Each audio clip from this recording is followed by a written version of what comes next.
আসসালামু আলাইকুম। আমি আপনাদেরকে দেখাচ্ছি কিভাবে বাস্কেট দিয়ে জাহাজ থেকে ক্রু চেঞ্জ করা হয়।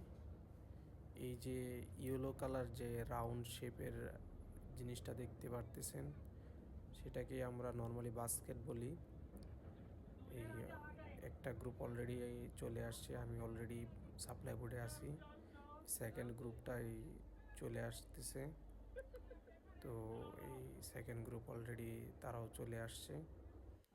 গ্রুপ এটা হচ্ছে সাপ্লাই বোর্ড, আর এই সাপ্লাই বোর্ডে অসংখ্য নেট দেখতে পারতেছেন। এই নেট দিয়ে আমাদের জাহাজে প্রভিশন এবং অনেক স্টোর আসছে, কারণ আমাদের একটা লং সেলিং ছিল, তো অনেক স্টোর এবং প্রভিশনের দরকার ছিল। সেই জন্য এই অনেকগুলো রোড দেখতে পাচ্ছেন।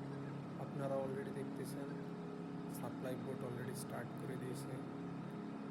এইখান থেকে আমাদের পোর্ট পর্যন্ত যেতে সময় লাগবে 2 ঘন্টা 30 মিনিট। তো খুবই ছোটো বোট, আর ওয়েদার খুবই রাফ। আপনারা দেখতেই পারতেছেন বোট কীভাবে দুলতেছে। অবশেষে আমরা চলে আসছি পোর্টের খুব কাছাকাছি, অল্প কিছুক্ষণ